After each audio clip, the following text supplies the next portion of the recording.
All right. Hello, hello, you guys. Welcome to another episode of Ladybird Live on Facebook. I have with me my girl Destiny Smith. Listen, this is going to be a great episode. I'm excited for you guys to learn a little bit more about Destiny. Some of you already follow her. Some of you are new to Destiny, and that's fine. Once you learn about her, you're gonna want to follow her. You want to be nosy, cause I be nosy too. Look, so definitely share this video out, you guys. Listen, make sure you're sharing it. Let everybody know that we are live right now. So just a little bit about Destiny. I met Destiny. What's it been, about 2 years ago? And we we actually communicated a little bit before meeting face to face. We were both going to the USCHA conference in Puerto Rico, and we got there. We met up. Instant connection of friends and everything like that. And I enjoy being around Destiny. She's fun. She don't have no filter, just like me. And her story is just one that I feel like a lot of people need to hear, because um, a lot of you guys just think that people are out here just not doing what they're supposed to do, not real, like it's so many different things that we assume. There's so many assumptions, and that's why I want to bring everybody to this platform that I can reach out to and say, hey, come tell these people what your story is, where you're at now. I titled this episode Living My Truth, because that is one of Destiny's brands that she has. She's living her truth, you guys. And so I want you guys to sit back, relax. Destiny is going to share with you guys a little bit about her and her story, and then we're going to open it up once we're done for Q&A. So if you have questions you want to ask, jot them down or put them in the comments. I'll try to keep a little note to remember some of the comments that I see pop up and questions. But other than that, I'm going to go ahead and let Destiny get started. Hey, girl. Hey. Okay, can you hear me? I can, yes. Hey, good. Hey, girl. Hey. Hey, girl. Y'all, I was just telling Lady Bird how her life is making me nervous. Nothing to be scared of. We don't bite. Um, yeah, so if you don't know me, my name is Destiny Smith. I am now a 29-year-old African American woman living with HIV. I'm from Iowa. There are Black people in Iowa. Um, I was I never know where to start my story because every single part of my story helps different people. Um, but I have been living with HIV for almost 7 years. So I contracted the virus back in 2017. I was only 22 years old. I was a mom of one already, a single mom at that.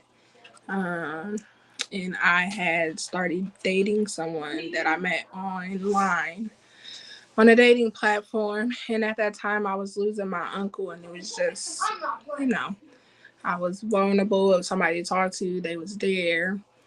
Um, and then we ended up meeting in person and hanging out all the time, and stuff was just moving really, really fast.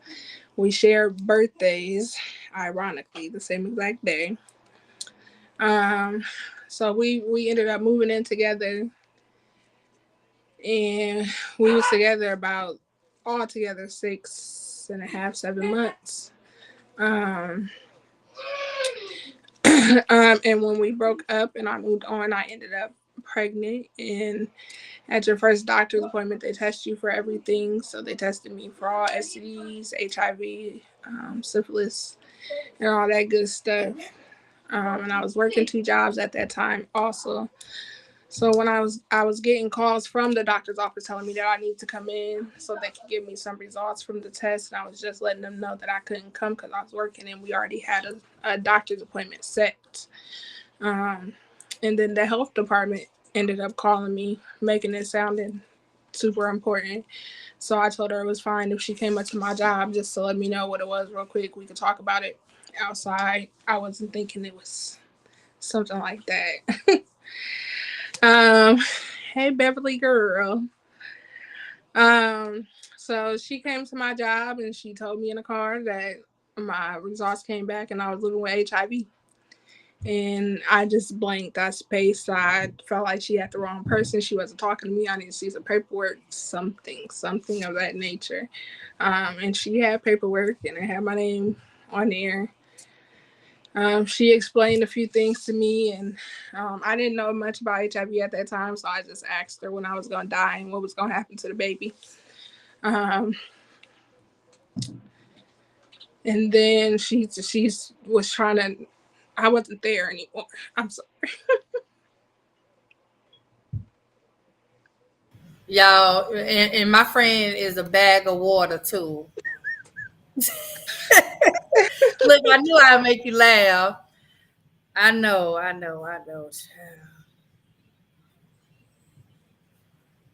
Yeah. I'm definitely soft. Look now, don't have me over here. I ain't got no makeup on, nothing but lipstick. Come on now. Um, but she did try to explain in that little moment that it wasn't like that anymore. Right. Um, but then I let her go and I went back to work. They did try to send me home, but I stayed to finish out my shift because I just felt like if I would have left, then what she told me was real. Right. Um, so yeah, after that, I fell in the first month or so of me hearing that I fell into a really really deep depression that lasted for a while. Um, and it really just it took my kids for me to get on the medicine and start taking care of myself. Um, Wow. and then once I became undetectable and realized it was just one pill a day, other than that, nothing else has changed. So Yeah. yeah, Well, now let me ask you. Yeah, that's one thing I noticed, and I don't think people realize that feeling. Like, I think everybody who I've talked to, including myself, like when they tell you this, you can't do nothing but be numb. Like that's mm, the only feeling that you can describe. Hearing somebody telling you you're HIV positive, it's like what, and you just numb. Like that's all. That's what I hear a lot. So for you guys that are watching, that is what a lot of us heard. We heard those words, and it was just a numbness that comes over you. Um, Now I know you said you've been diagnosed 7 years. How long have you been advocating, and what made you decide that you wanted to do this? You wanted to be open. You wanted to talk about it. um, all honesty, I never planned to be an advocate. uh, Hmm. I'm always 100% honest. I never planned to be an advocate. What happened was I told some people that were close to me, and one of them told somebody else, and it started spreading around where I live, and people were sharing my story. Mm. And instead of saying I was living with HIV, people were saying I was living with AIDS, and Oh, people were asking me. They were just playing telephone basically. So one day I went public on Facebook and I told my own story, and I seen how many people I helped just from that little post, and I just kept going after that. okay. Well, I'm glad you did. I'm glad because you help a lot of people. Like you really do. Anytime I've mentioned your name, oh, I follow Destiny. People get excited when they hear your name. So that means what you do is helping others, and it's making a difference for sure. Um, So the guy, did he know that he was positive? Like, was it something he already knew, or did he not know his status either? Until this day, I don't know if he knew that he was living with it. If he did, he didn't tell me. Wow. Did he act like it? Like, you know how some people might act a certain kind of way, like maybe No, secretive I or swear to this that like people will ask me when I do Q&As and stuff, like, were there any signs that I can think of now since I've learned more right. that would have made me think, and literally the only thing I can think of is like bleeding gums. But I feel like nobody knows that that is a symptom of HIV until you're Right. living with HIV, because nobody talks about it, because it could have been gingivitis, it could have been Yeah, something. yeah. You know what I'm saying? So that didn't make me think, oh, this dude living with HIV. But other than that, there was nothing. Like, I never seen, if he was taking medicine, I never seen medicine anywhere. Right. Like, and I can't just like, oh, he acted this certain way and that made me, like, you know what I'm saying? You know how some people are like, if one person with HIV feel this way, everybody with HIV feel this way, and it doesn't work like that. Right. So what does it mean? Because I know you have your brand, Living Your Truth. What does that look like for you? Um what now has changed, and what part of that whole living your truth are you experiencing, like when you're dating? Because I know you're engaged. So you went through this dating process, like, we getting all the tea. Don't act like I'm gonna not. Yeah, we getting all the tea. Okay, girl, you know what I mean. Look, oh, bling, bling, bling, bling. Blinding us. Hey, look, and hey, everybody that's watching: Christy, Jamie, Candace, Tamala, Princess Wanda, Beverly, everybody. Thank you guys for tuning in. Make sure you're sharing this video out. No matter what platform you're watching, if you're on Twitter, Facebook, YouTube, if you have questions, feel free to put the questions in the comments. We can see the questions. But so you've now hit, so we get to the point where you have one kid already. You end up pregnant with your second child. And it's like, okay, you take your time, you go through your depressing moments, you figure out now what life is looking like. And it's like, man, I want to date again. How did that go? Because, I've experienced dating, these websites.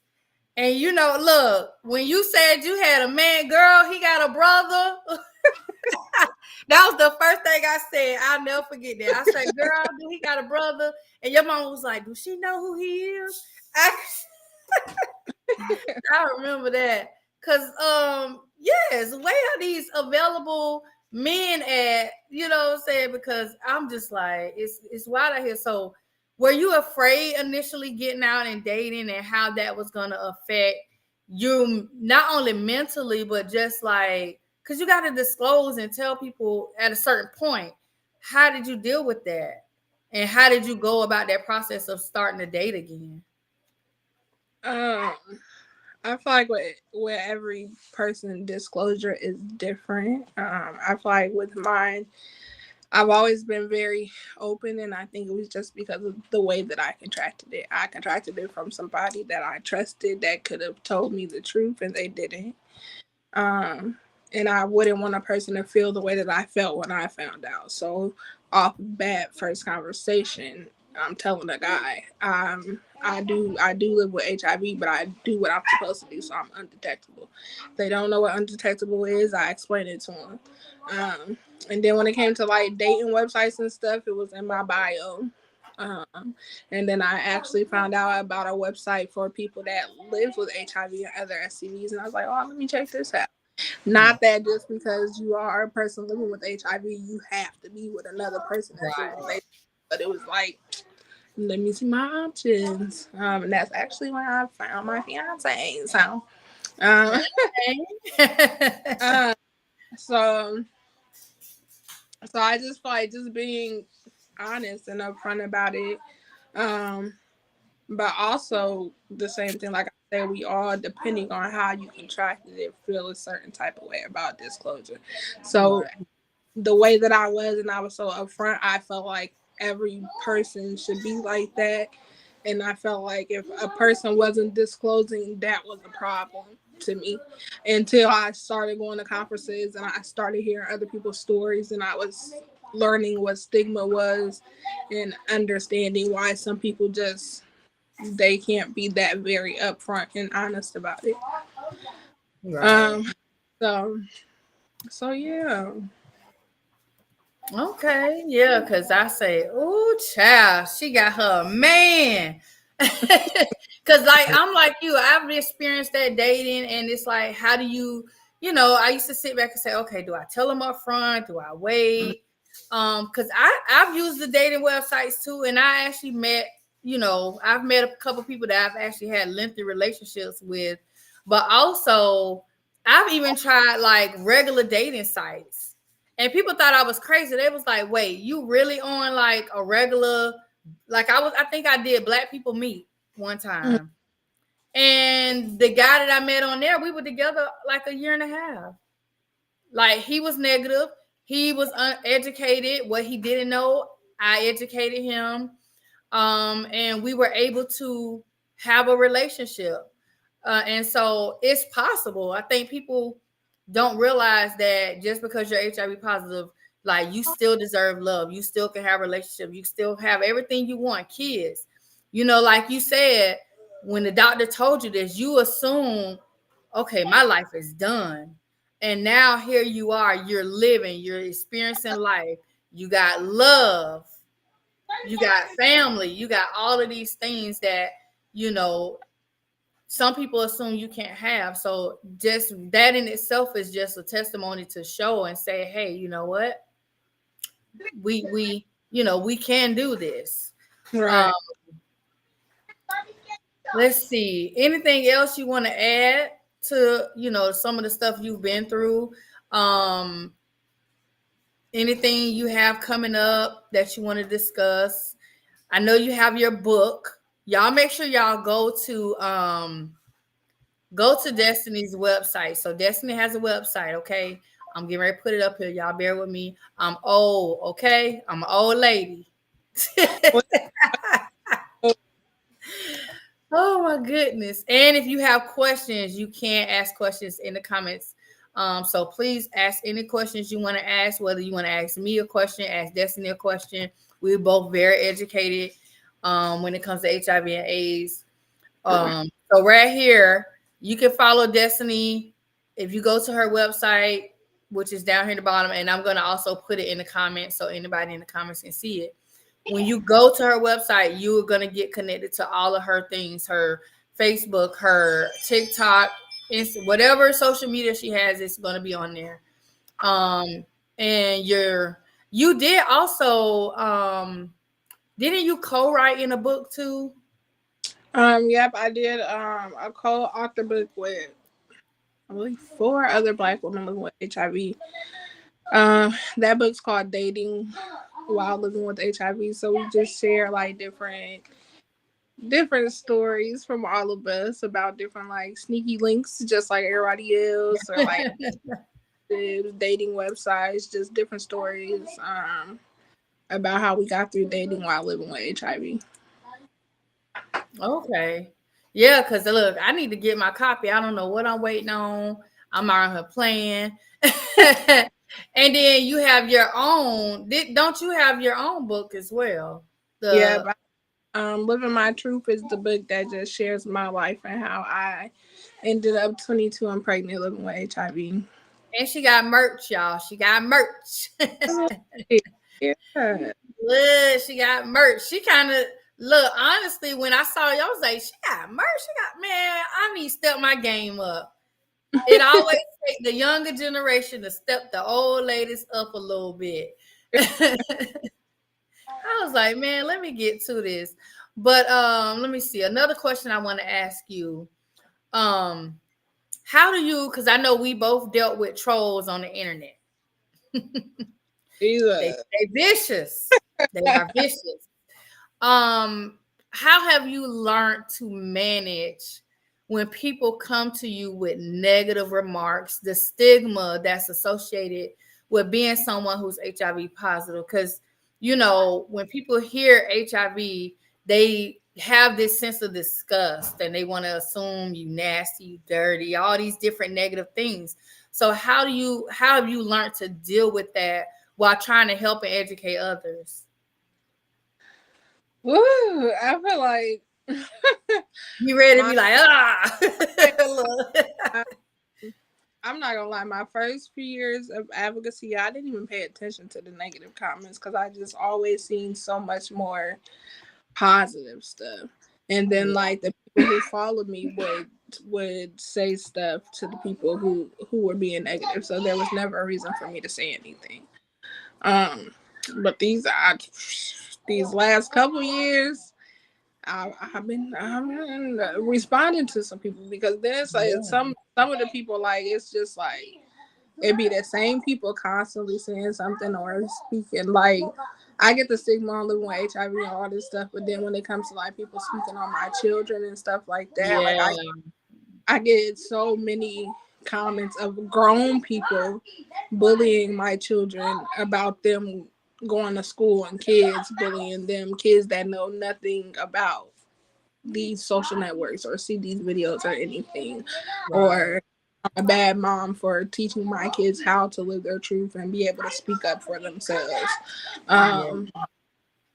So comments like that, but in all actuality, I just feel like when I contracted HIV, my life could have went a completely different way. It could have. And the fact that I'm still here, there's a reason. So why even let the negativity pour in? right. Oh yeah, absolutely. I agree. I agree. So what you're 29 now. Look, my baby growing up. You're 29 now. What do you feel like when you think back on that moment? You know, because um you know, when it comes to having sex, that's something I don't think a lot of people put a lot of thought into before doing it. Whether they do it with or without condoms and things like that. A lot of people's like, oh, we're gonna have sex. We're gonna have sex. Well, is there anything you would do differently? Could you go back to that moment? Would you have changed anything about it as far as maybe using protection, saying, hey, let's go get tested before?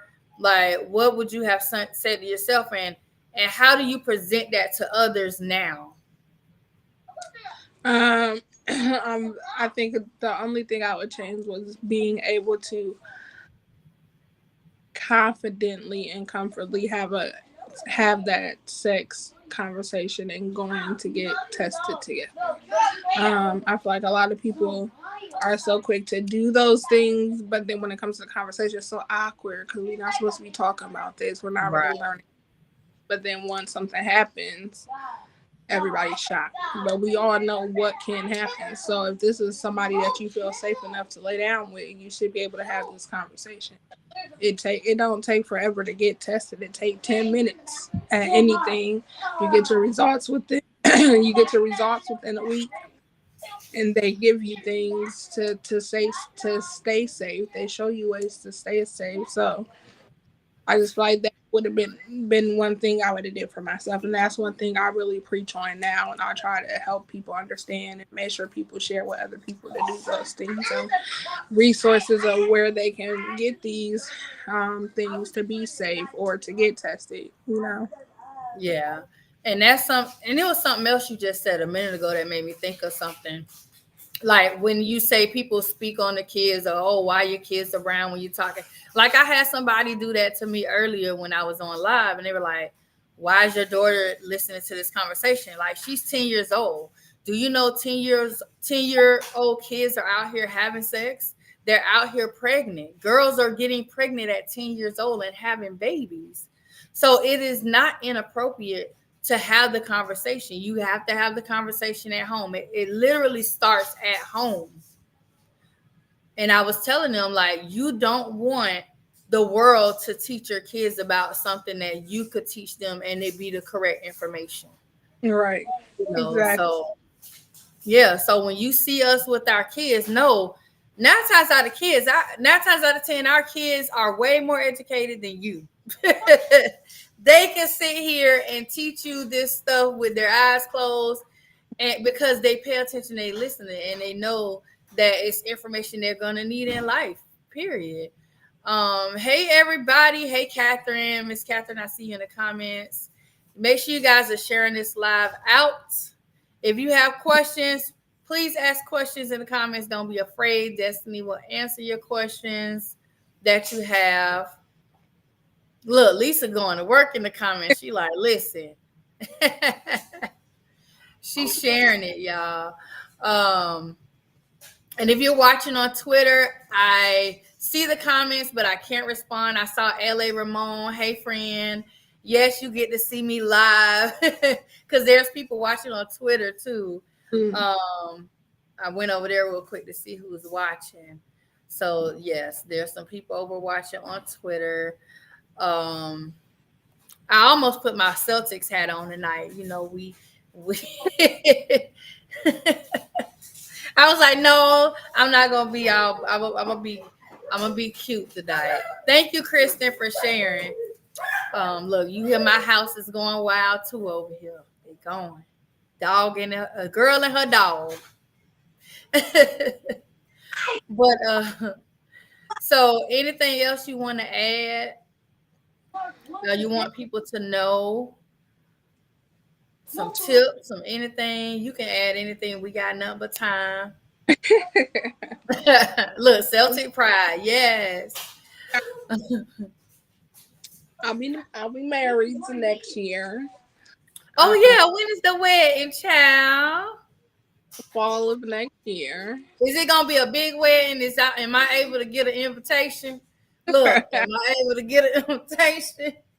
You know my address, girl. I'm not able to tell you. Look, because I know a lot of that lately, people are having intimate weddings. They're like, oh, we just want to have something small. And I like that because honestly, I'm still up in the air if I ever want to get married again. I'm up in the air about it. They're gonna have to be the right person. They're gonna have to be like I don't know. Jesus might have to come down out the heavens and say, listen, it's him, do it. For me to really go there. Somebody, Miss Mary Ann in the comments wants to know, does Destiny have, what did you say? Oh, does Destiny have HIV also? So yes, Miss Mary Ann, you probably just popped in. Destiny is HIV positive 7 years now. So yes, she is positive. And like she said, she met her partner on a positive dating website. So there is chances of finding love, even if you are diagnosed HIV positive, whether the person is positive or negative. Don't feel like if you're HIV positive, you have to, meet someone who's also positive. There are people who are negative who understand how this virus works, and they are not afraid to love somebody regardless of the circumstances. Okay. So yeah. Look, Miss Lisa say stay single. It's a hoax. No, I want boyfriend. I want somebody, child. I tell everybody I don't mind being in the obituary as the special friend. You know, when somebody be friends for so long and they don't get married, and then the family don't put girlfriend or boyfriend, they be like, and special friend, such and such.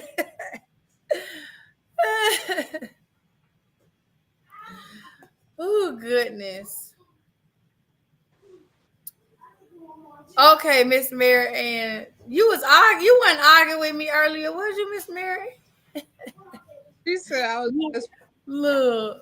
Miss Mary said, you got you a friend? Yes, Christina, special friend. Look, I have a special friend. What they say, common law. After so many years, it's common law. I be common law. But no, that's good. So yes. Oh my gosh, these animals and kids. Definitely congratulations. I'm so proud of you. Because I know what it's like to try to date and, to sometimes deal with the rejection, but to meet somebody and y'all be on the same page. Because what a lot of people don't realize also with dating when you're HIV positive, you also have to deal with, is that person on the same level mentally as you? Mm-hmm. That's a big thing, because you can meet somebody else that's positive, but mentally, are they ready to date? Are they ready for a relationship? Are they ready to do any of that? Because if they're not, then the relationship is not going to work. So that speaks volumes to you and to him, that you all are in a place where you understand, hey, this is something we are dealing with. We're both dealing with it. We understand it, and we're able to come together, find love in each other, and let that grow. So yes, I'm so proud. I'm like a proud auntie. Yeah. Yes. So I don't see nobody else have any questions. Look, not y'all making this an easy, short, quick live. Usually y'all be nosy, want to know everything about somebody. Look, Miss Marianne said, but now I see what you're saying about everything. You don't have to tell everyone everything. Right. Uh-oh. Yeah, you don't have to tell everyone everything. Like, if you're just out casually dating, you don't have to tell someone you're HIV positive. If you are going to be intimate with them, or if you feel like it's going to be a situation where it's going to go on a more intimate level emotionally as well, then morally, I would, like, I'm open up front anyway. I don't give you a chance to feel like I'm lying to you. But like that's said, everybody is on a different level. Like, everybody is not dealing with HIV the same. So even though I'm open, Destiny's open, there are people who are not open with their status, and there are people who have to find the right way for them to disclose, which is why a lot of people I'm finding are comfortable staying single. Listen, hello, I like sex too much to be single. Okay. I can't do it. I don't know how y'all do it. One lady said, I've been celibate for 10 years. Ma'am, what? 10? 10 years? I can't do it. I went 2 years, and that was long enough. That was too long. That was too long. But yeah, if you're not having sex with someone, you're not obligated to tell them your status at all. I know a question. So when I first heard about this whole U equals U thing, I thought people was crazy. I did. Davina will tell you, Positively D, she'll tell you Lady Bird was not with it. She was like, because I know it's been 7 years for you. So, your diagnosis was really like kind of almost at the beginning of them kind of starting to talk about that whole U equals U thing. So how did you initially receive the whole U equals U thing? Like, were you pretty receptive of it? Like, okay, I get it, or were you still kind of like, wait, but I feel like they still, were you still kind of cautious? Because I feel like a lot of people heard U equals U and they just immediately assume that people with HIV were just trying to go have sex with them without protection. Like, I saw that a lot. I feel like I was receptive of it. I'm 100% U equals U. I feel like. See, I am now, but at first I was like, y'all crazy. I feel like I'm a product of U equals U. I've been there, I've done it. So now I feel like I haven't this virus to anyone. So okay, so it worked. And I know it ain't just working for me, and they was already talking about it. So yeah, U equals U is 100% true. It's a thing. Yeah, and I do see a couple questions. So, Tanis wants to know: did you have any symptoms before you found out that you were positive? The only symptoms I ever had were flu-like symptoms, and that was when I very first contracted the virus. So I am not an advocate who speaks on symptoms too much because there's one in the world living with this virus, and they don't know because they're not having symptoms and they're not getting tested. So the only way to know is to get tested. That's literally the only. You could be living with this virus forever and don't know because you never. Yeah. And then Sheila wants, well, let's see. So Sheila has a question, but then Marianne wants to know if your book is on Amazon. Yep. Both books are on Amazon. So both of the books are on Amazon, and the link that I have shown at the bottom, they can go to that link as well and get to those books. So if you see the link that's at the bottom in the video, you can go to that link, and I also put it in the chat. So I'll repost it. I think I still have it pasted. So if you go to this link right here that I'm putting in the chat, you can see the links to the books. Sheila wants to know, what does U equals U mean? So you want to explain it? I feel like the easiest way for me to explain it is as people living with HIV, our numbers, so like our viral loads and stuff, are so low that it doesn't show up. There's not enough of it from our medicine fighting it for us to pass it to. Does that make sense? Yep. You got that, Sheila? If you want the scientific words, ask Lady Bird. I knew she was gonna say that. Look, I'm the scientist of the bunch, you guys. So everybody else, they be like, yeah, I'm gonna bust it down in layman terms. And I'm the one that has to come and give the scientific definition. I don't know. My brain is just programmed because I'm so used to, like, you know, when you go to the doctors, I think it started with the twins because they were in the hospital, you know, when they were born. And so it's the doctors always want to say to you, oh, you know, it's this. And I'm like, okay, what's the medical term for it? I'm always like, just want to know the medical term, because if I'm hearing medical terms around me, if you're talking to another doctor and I'm standing there and you're telling the doctor in medical terms, but then you turn around and tell it to me in layman terms, I'm looking at you weird. Like, not y'all just thought that I just was like dumb and I didn't know what y'all was just talking about. I knew what you just said, you know, that kind of thing. So I always like to know the textbook way as well. But Destiny, that was like she explained it in the very simplest form. Long as you're taking your medicine, you cannot give anybody else the virus. That's as simple.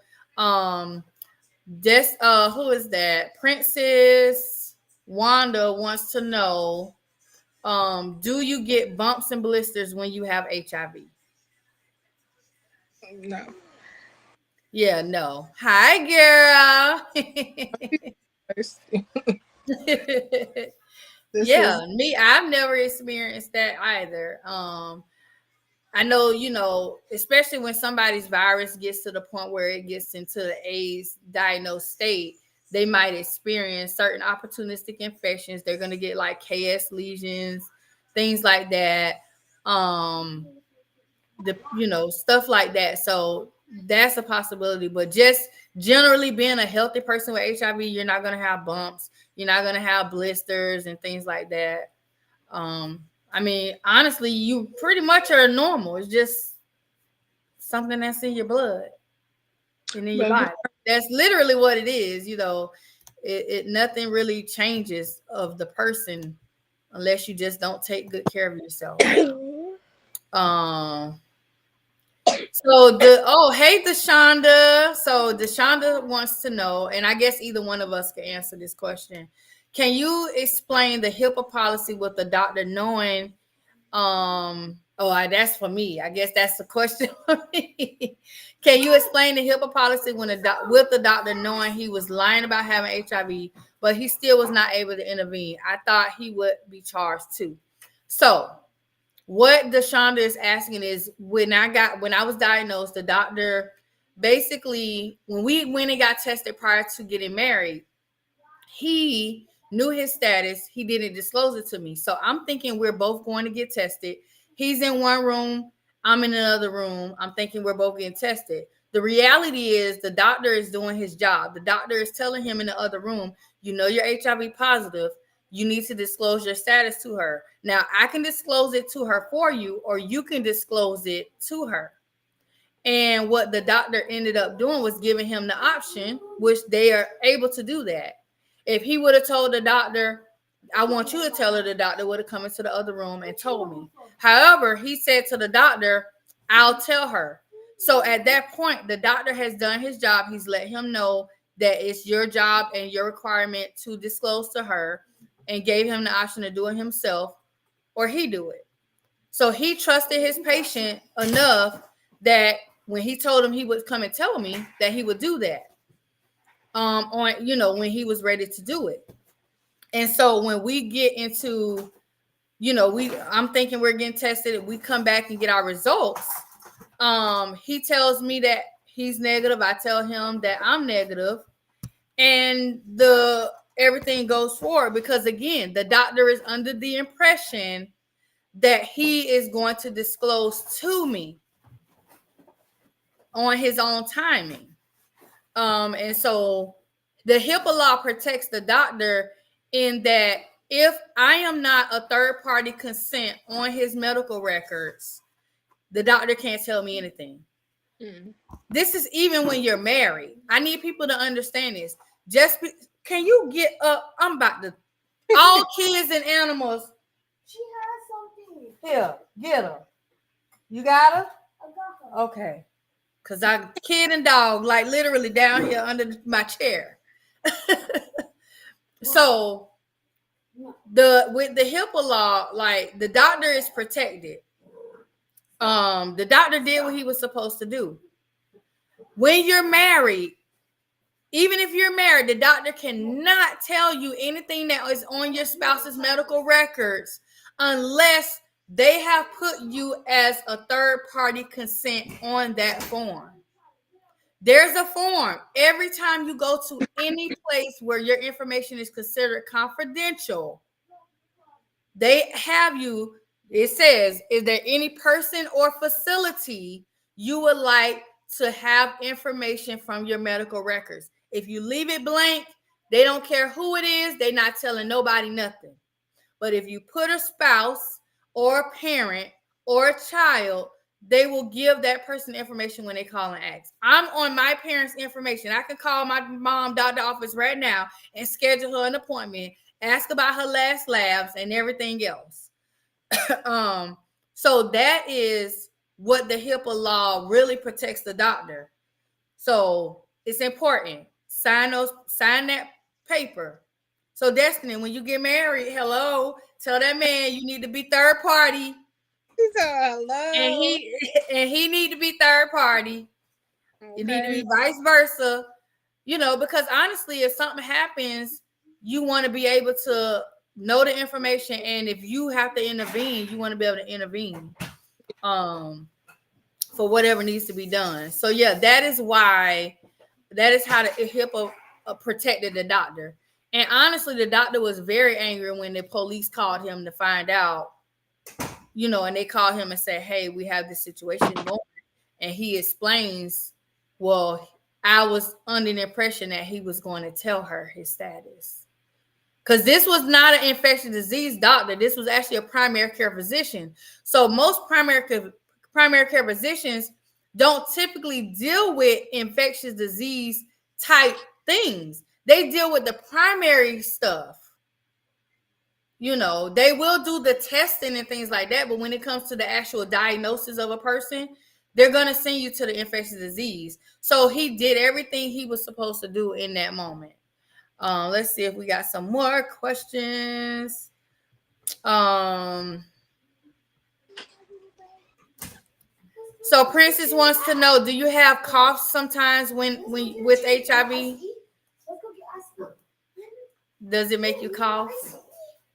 Why are you looking like that? Well, I never know how to answer that. Like, no, HIV doesn't make you cough. No. Honestly, no. HIV doesn't cough. Now, if somebody is getting sick, like, now here's the thing. you got to remember when you're HIV positive, you still haven't a compromised immune system. Yeah. So things for you guys like the regular cold or sinus infections, those things can be a little more intense for somebody who's HIV positive. Just because our body has to fight a little harder with our immune system to battle it. So yeah, sometimes if it's pollen season, my cough might be a little rougher than yours. My voice might go away a little faster and longer than yours, different things, but just a typical cough, no, that's something else going on with whoever.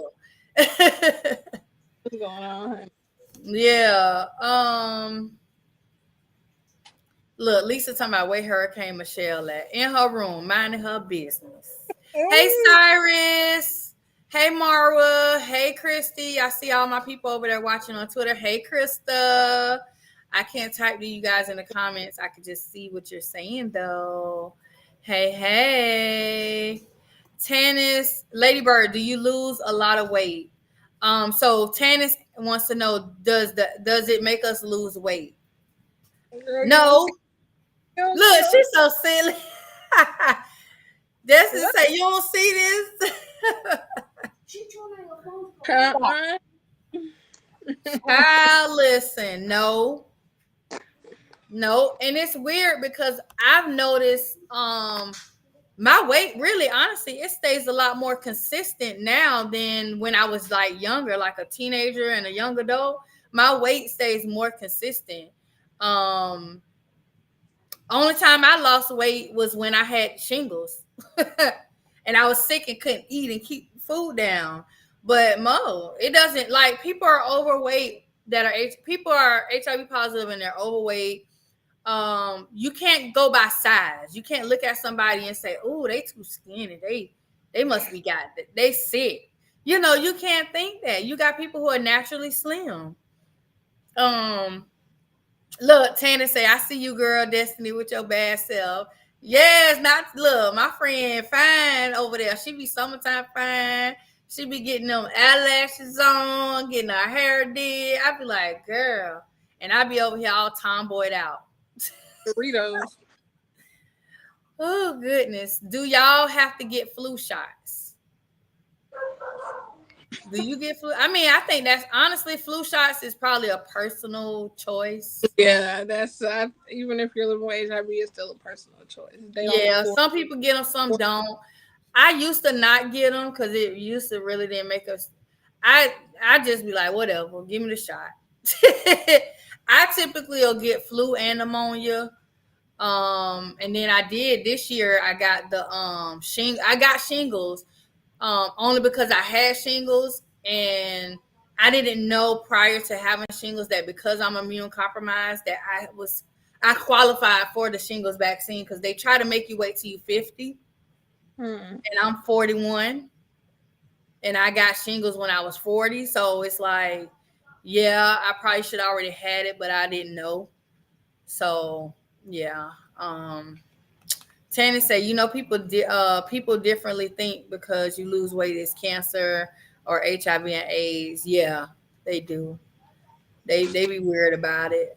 Look, we see all kind of crazy questions. Deshonda said, could the doctor have reported him to the authority when he seen him lie? I thought he said. So the thing was, technically, he lied to me, yes. But he didn't lie in the sense of the doctor gave him the option to disclose. That's what makes it like the doctor gave him the option to not disclose. The doctor didn't know that he didn't disclose until the police called the doctor to investigate the whole situation. That's when the doctor knew. The doctor had no idea. The doctor assumed that he disclosed. Yeah, so that's kind of that.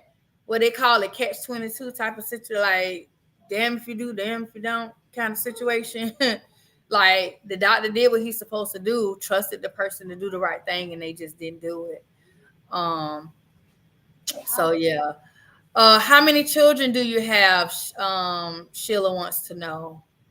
I think she's asking you that. I don't know. Sometimes they be having their own conversations in the chat. I just see it says how many children That might be for you or somebody else. I had 2 boys. She has 2 kids. Let's see. Destiny. So, hey, Nicole. Hello. Nicole wants to know, at what age were you diagnosed with HIV?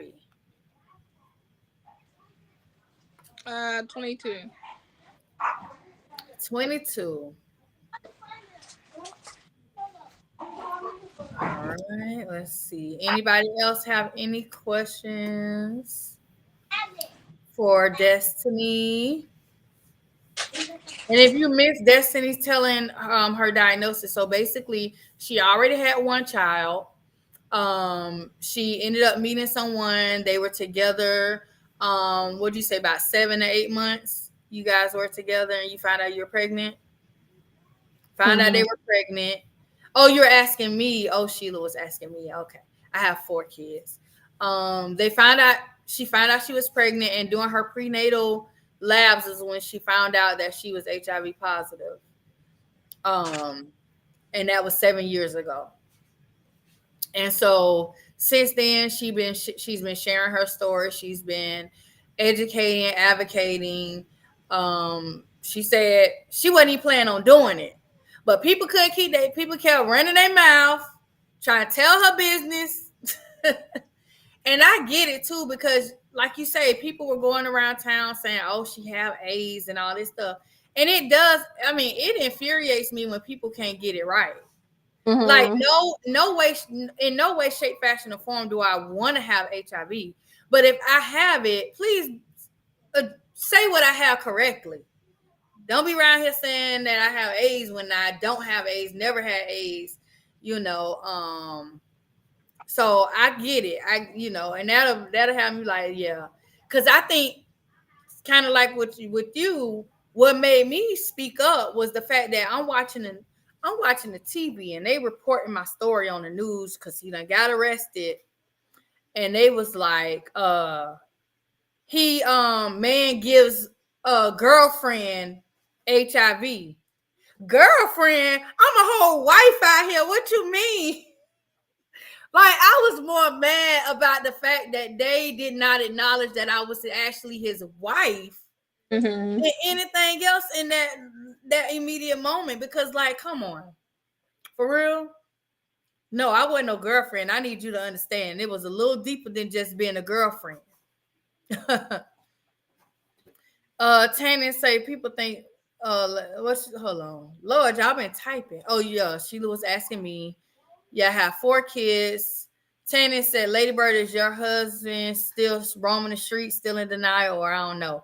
You mean ex-husband? Ex. Don't forget the ex. He actually is in Greenville, South Carolina. I don't know if you guys remember the part of my story where I told you that he got a woman pregnant while we were married. They're now married. I forgot when they got married, but they're now married. So that's her whole problem to deal with now. If he's still out there cheating and doing whatever on her, that's her problem and her issues now. Just saying. Do I think he's still out there maybe being promiscuous and cheating and doing whatever? A zebra stripes don't change. They don't. They don't change. They don't at all. So it's a possibility, honestly. I know somebody was asking, do we ever go and speak at schools? Have you ever had the privilege of going and speaking to any schools or the teenagers or young adults? I have spoken in like nursing classes and stuff like that. It's kind of hard to get into the high schools and stuff. So. Yeah, and see, people think I be joking when I say that. You're in what state? You're in Iowa, right? So she's in Iowa, I'm in Florida, and we face the same thing. It's hard to get into the schools. For some reason, they do not want us coming into the schools to talk about any of this. They don't. And the crazy part is a lot of the things that are happening sexually with our teens and young adults are happening in the schools. Don't act like y'all went never in school and heard about such and such down there under the stairwells and in the bathrooms. You thought that went away in the 90s? No, it's still happening in the 2000s. They still doing that. Skipping school, skipping classes, all kind of stuff is still happening. But for some reason, the schools do not want us to come in there. Let's see. Dun, dun, dun. Yes, Lisa. Lisa, somebody was saying something in the comments. Yes, Lisa, there is a difference between HIV and AIDS. Thank you, friend. Yes, yes, yes. Look, y'all still talking about X in the comments. Yes, don't leave the X off.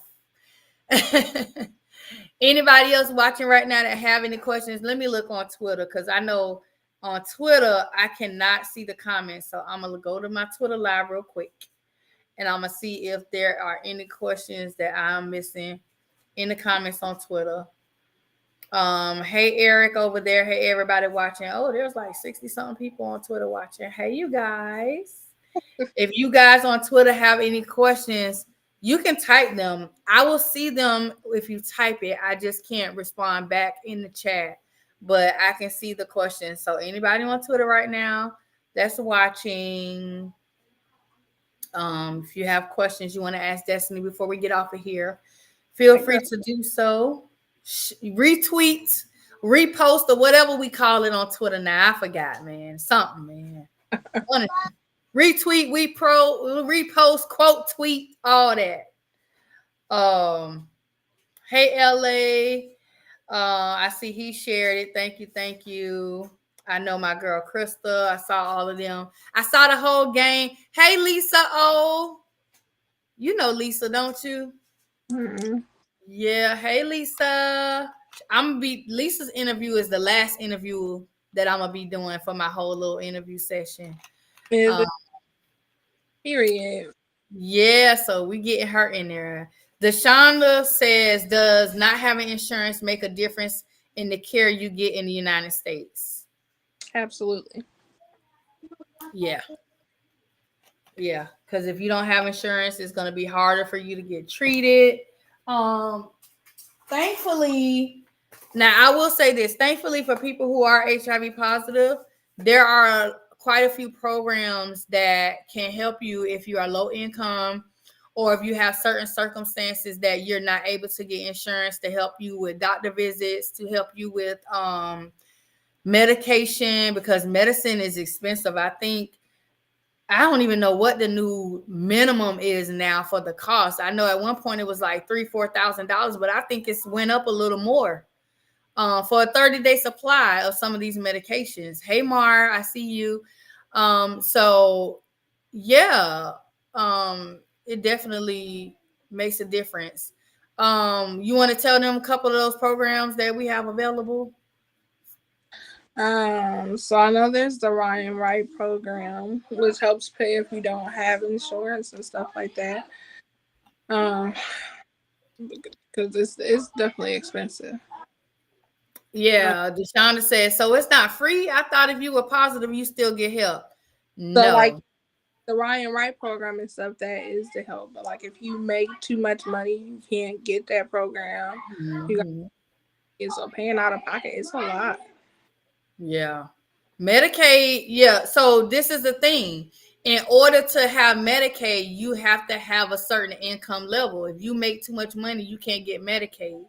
And then if you have like Aetna, Blue Cross and Blue Shield, some of the other insurances that are not Medicaid, you have co-pays associated with it. Sometimes you end up paying. I mean, I know when I first was diagnosed, I was still under his insurance, and we had, what do we have? I think we had Aetna.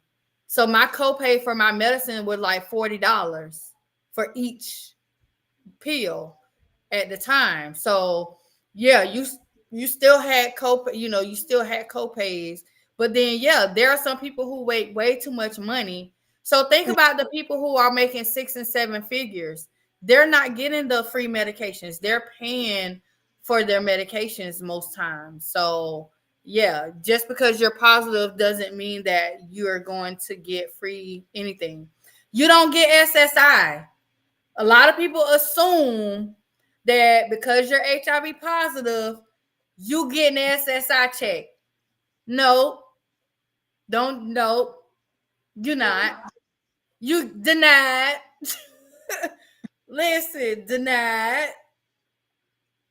Cause they tell you, oh, you could get it, and that's that. The bad part about that is you have people who purposely you know about the bug chasers.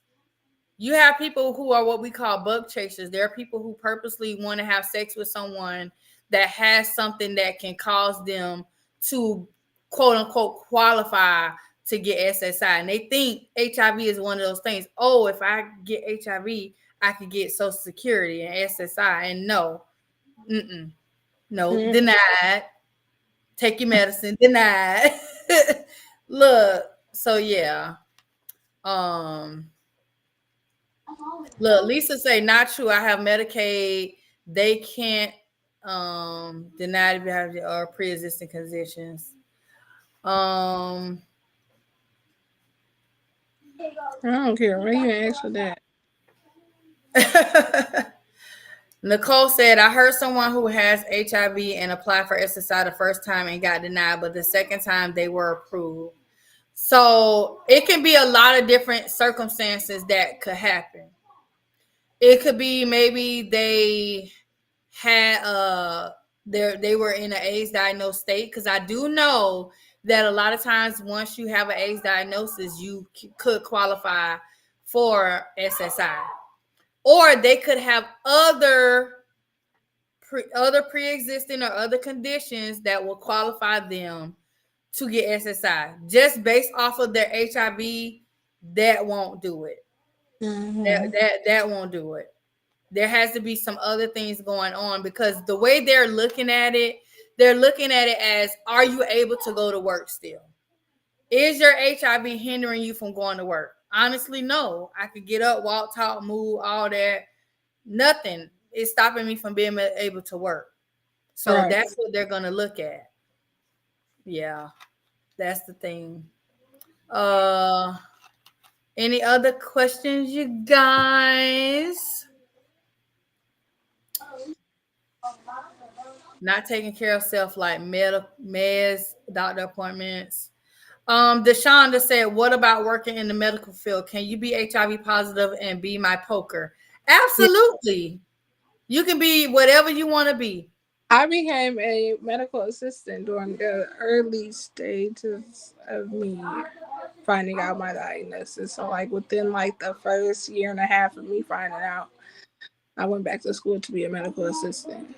And I was a medical assistant for over 2 years. So nice. Yeah, you can be whatever. I'm going to school to be an infectious disease physician. I'm going to school to be a doctor. I'm a medical assistant as well. I ain't been one in a while, but I could go and do whatever and be a whole medical assistant and a phlebotomist all over again and draw your blood.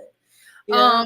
Because what you have to remember in the medical field, and here go my scientific part of me coming out.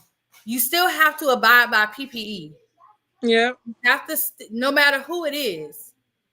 In the medical field, you're always going to move and maneuver as if the patient can potentially cause harm to you. So you're going to always glove up. You're going to always be cautious when you're moving around with needles. You're going to always be cautious of fluids and things. So there's nothing any different that you should be doing, whether you're HIV positive or not, working in the medical field. There are doctors who are performing surgeries every day who are HIV positive. So yeah, don't think that HIV is only for the middle and low class. These high class citizens out here with HIV too. These 6, 7, 8 figure income holders are out here with HIV as well. You never know who it is. HIV has no look, no face. Mm-hmm. So anybody could be out here doing whatever they want to do and be HIV positive. There's no limits to what we can do in life, ever, at all. Yep. Dr. Ladybird is what my coat don't say. They better let me put that on my coat too. I'm gonna get my own personal white coat. Y'all, Ladybird said, clock that T. Dr. Ladybird is what it's gonna say. And I'm keeping my last name. I don't care if I meet somebody and they want to marry me. We could be married, but I'm gonna keep my last name because I'm gonna be a doctor with that name. Oh, so somebody wants to know, Deshonda wants to know, can you donate an organ? Let's say I need a liver. Can you give me yours?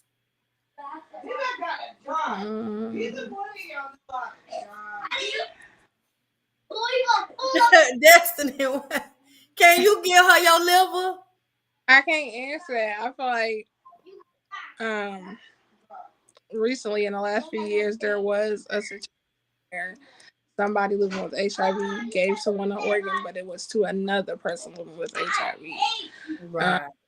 Very first time ever in records. So basically, if she was HIV positive, then yeah, you could give her liver. But technically, no. If you're negative and she's positive, you can't, because those organs are going to have blood and cells of the HIV virus in those organs as well. So that in turn will be like you're giving the other person the virus in those organs. So technically, no. But if there's two people and they're both HIV positive, they can be organ donors for each other. That's possible. And like Destiny said, it has happened before. Kristen said, my mom was told she has HIV. She found out when I was 26. Oh, wow. And she's undetectable. Congratulations to your mom for being undetectable. I'm pretty sure it was not an easy journey. It's never easy. Trust me. Mm-hmm. I can remember plenty of times when I was like fighting. Oh, Destiny, I know what I want to ask you. You know, my brain always thinking. So now here we are, 2024, all these years later, people been popping pills for years. How are we feeling about this Cabenuva? I'm not gonna hold you. I have heard no bad things about the shot. No bad things since it came out. My thing is, if I'm going to take a shot, because the pill does what it needs to do for me. I've been undetectable since I've been on it. If I'm going to get the shot, I want it to be like every year, every 2 years, every 3 years. I feel like the people who get the shots are going to the doctors more because they gotta go like every 2 months, or I don't know. It's not for me right now. Cause then I just feel like, why change my pill when it's doing what it needs to do? Right. Yeah, I agree. I feel like, well, I started Cabenuva. So for you guys that don't know, Cabenuva is the new HIV medication. It's an injectable, and it's done every other month. You go in, you get 2 shots, one in each glute, and you go on about your business. Now, some doctors do start you out every month. So like right now, since I started, I'll go every month until January. Then I switch to every other month. And I have not had any issues. I've remained undetectable. There have been instances that I've heard where some people go every other month, and that every other month they might have a slight elevation of their viral load, and that's a dosaging thing too. But like you say, I haven't heard any bad things. I haven't experienced any side effects. Like I go in, get the shot, I don't even feel it. I think I probably have a high tolerance of pain anyway. And like Lisa just said in the comments too, it's on the way to being given every 6 months. So they are working on the dosaging that they can give, where you don't have to come, but maybe like every 6 months versus every other month. It's just about getting the dosaging right and those types of things. But yeah, I haven't had no issues. But like you say, if it ain't broke, don't fix it. If your pills are working and it's your normal routine. See, with me, and I'm very transparent, and y'all know, I've had a lot of moments where I might go 2-3 days, not take it, then take my pill. Oh, I don't feel like taking it today. Okay, I take it today. I've had those moments. And so for me, it works for me because my inconsistencies could have hurt me. with my medicine. And so my doctor was like, listen, I want you to take this shot, but you got to take your medicine and you got to remain undetectable for X amount of time. And you got to take it every day or I ain't giving you this shot. I was like, yes, ma'am. Pop them. Look, I had 2 pills and I took them 2 pills every day. And my doctor was like, all right, you ready? And, and they start you out with a 28-day like supply of the actual pill form first. Mm-hmm. And then you start the shot because they want to make sure you don't have side effects from the medicine before they do the injection. So they started pill form first. But yeah, I haven't had any issues. Lisa said you didn't have soreness at the injection site. Child.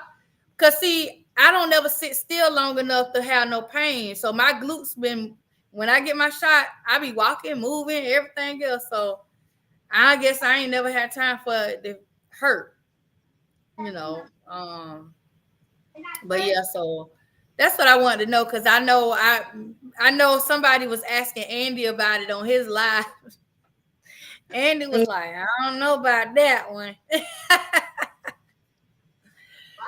But I get it. When you stuck into a routine, right. You don't want that to throw you off and whatever works.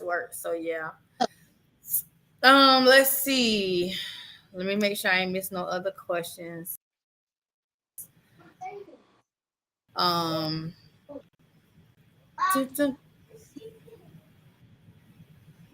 saw something, but I think they having a whole conversation in the chat. Yeah, they having a whole conversation. Okay, and Lisa said I don't have it now, but for the first 4 shots. Oh, yeah. All right, so I guess we don't have any other questions. Any last final questions? Y'all get them in there before we get off of here. Don't forget the media. Look, she has her YouTube. She has you blog too still, right? Because I know you were doing some blogging. Do you? It's a little bit. It's been a minute. She has the 2 books that are available. If you go to her website, you can get the links to those books and order them. She's on TikTok. She's on Facebook, Instagram too, right? Instagram, probably everywhere. She everywhere, worldwide. She everywhere. Deshonda wants to know how often does the kids get tested? Like as far as what?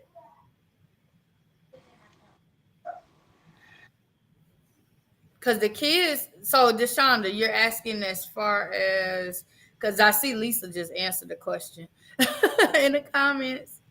So yeah, the kids, once we so if we're HIV positive and we have kids, they get tested at birth and they get tested, yeah, like she said, they get tested sometimes every 3 months, depending on the doctor and how they do it. They'll get tested because what they also do is they'll give the baby medication to take, and they take that medication up until a certain point. And then when they get finally tested again at that 18-month to 24-month mark, whatever their status is at that point is what their life status is. Mm-hmm. Until, of course, they become adults and they decide to do their own little thing or whatever. But that's kind of how the testing goes with that. Because what happens is a lot of people don't realize when you're pregnant, the baby creates its own blood supply. So your placenta is your baby's blood supply. That's created by the actual the embryos, all that stuff it creates its own blood supply. So the baby is never in contact with their blood until the moment of delivery and them coming out of the birth canal is when they're actually in contact with their blood. So when the baby is born, they have parts of your antibodies as well as they have now started creating their own antibodies. So typically, as the baby grows over those couple weeks, they get rid of your antibodies and they have their own antibodies. So sometimes during testing, there's been instances where babies are being tested positive at birth. And then by the time they come back throughout those following months and test them, they're negative. That's because the initial test was still picking up the mother's antibodies. And now the baby has created their own antibodies on top of the medication that's being given, also working to keep the baby negative. So think about how we talk about PrEP and PEP. PrEP does what? It keeps someone who's HIV negative while dealing with someone who's HIV positive. And the same with PEP. If you get exposed to the HIV virus within 72 hours, you're going to the doctor or the hospital to get put on some medications, and that lowers the risk of you actually contracting the virus. So it's a whole lot that goes into that. But yeah, that's kind of how that goes and how that testing window happens when you're pregnant. And I just had my whole scientific moment again. Destiny was like, yeah, girl, go ahead. Tell them. Lady Bird. All right, you guys. Well, I thank you so much, Destiny, for coming on here tonight. I tried to get Destiny on here last year, y'all, when we were doing it. And baby girl ain't had no time. She was booked and busy.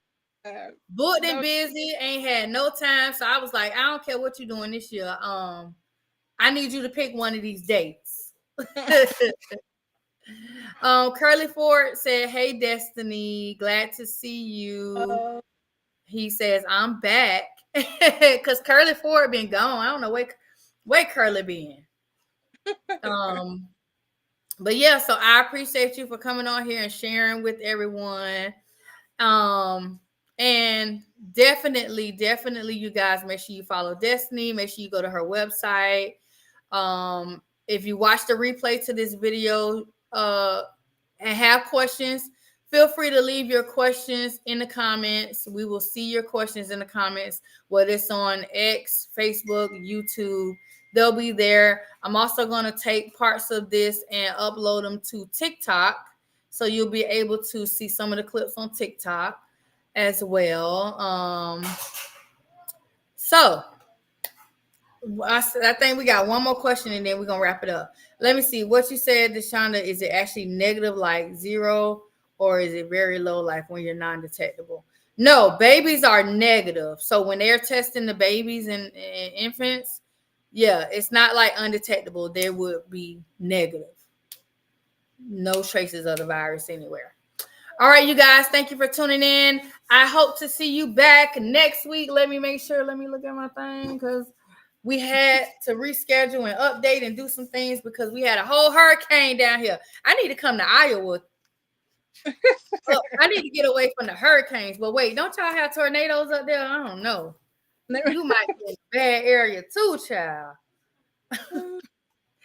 So we have next week my girl Kat Newman. Do you know Kat? I know social media. Okay. So yeah, Kat lives in Jacksonville, where I'm from. And she had been following me for a long time, and she was like finally ready to like step out. And I didn't even realize that she had started advocating until I walked in my doctor's office at Ken Community, and she up in there working, and she a whole advocate and doing her work all up in the office. I was like, girl, look at you. So I'm going to be interviewing her next week on the 29th. And then I have on October 30th. So I have 2 interviews back to back, you guys. So October 29th and the 30th, I'm going to be also interviewing Tonya Scott. And she's going to be sharing her story. And then November 1st, I have Prophet Delane. This is a young man that is going to be sharing his story for the first time. November 6th, I have Tracy Danamiller. Tracy is my girl. She and I did the Faces of HIV campaign together. She's here in Florida as well, and she's one of our more seasoned advocates. Like, she's been diagnosed a long time, and so she's going to be sharing her story. And then Lisa, my girl Lisa O, is going to close us out on November the 13th. And I can't wait, you guys. So I'm a little more situated now. So I'm going to get all these things scheduled, and I'm not going to be scheduling them last minute no more. I'm so sorry. I've been really scheduling stuff last minute, but I'm getting my life back together after this hurricane. And so that's what we have coming up. I can't wait for you guys to hear the rest of these interviews and meet some new advocates and new people who are coming into the light.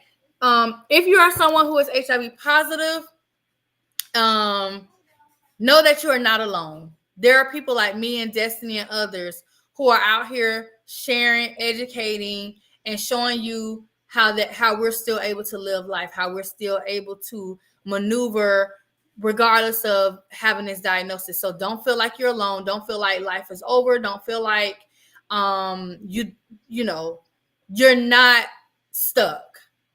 You're not stuck. A lot of people assume that this is the end all. It's not. There are people that I know been diagnosed 40 years. Okay. They're still here. And so a diagnosis does not mean the end of the world. I appreciate everybody. Again, Destiny, I appreciate you for coming through. And thank you, thank you, thank you. We are going to end this live and hope to see you guys back on next week. Halloween time is coming up. I'm so excited. You dressing up for Halloween, Destiny? I don't know, girl. I'm thinking about it. I'm dressing up. I went and got my wig today. Hey. Nobody ain't guessed who I'm gonna be for Halloween yet. They talking about, I said I was gonna be somebody. I was gonna be an old school person, and it was gonna be funky. And nobody can guess who I'm gonna be. Queen Latifah. They talking about James Brown, Rick James. Queen Latifah. I was like, oh my gosh, really? I thought I gave a pretty good hint, but I'm gonna make a post and tell everybody who I'm gonna be for Halloween. I'm gonna be a man, okay? I like to switch it up and I like to leave it interesting, okay? So my locks gonna be on the wig. I'm gonna be a whole man right here. I'm gonna have my little pimp, my little manly walk. I've been practicing a little bit, So it's gonna be interesting. Lisa talking about what's the hint. So I'm gonna be someone so it's a male R&B singer, a male singer. I'm not gonna say R&B, a male singer who has a funky style, if that makes sense. They have an old school funky style, and it's a male singer. That's all and it's not. No, Superfly was not a singer. We talking about Superfly, Tamika. Superfly was not. Michael Jackson was awesome, but he wasn't funky, okay? See, look, they guessing. They talking about Michael Jackson. No, Candace. No, Lisa. Should I tell y'all? Should I sneak it in there and tell y'all? So that means if you know on the live right now, that means you get a sneak preview. Bruno Mars. I would have never thought. And I said funky because She said Bruno Mars. I'ma leave my door open. I'ma leave the door open. I got my wig today. I already got some shades. Oh, she said Bruno Mars. I just got to get me a little outfit together. I'm gonna give Bruno. Yes. Because y'all don't know, I already did Left Eye. I did Left Eye 1 year. I did who else I did? I was a pimp one time. I done been a lot of stuff for Halloween. Yes. Lisa talking about, she said Bruno Mars, it came in late. Ooh, Deshonda say she don't know who that is. She was born in 92. He about your age. How old Bruno Mars? Bruno Mars ain't that. You know who Bruno Mars is, Deshonda. I was born in 95. Bruno Mars not old. He not old. You know who Bruno Mars is.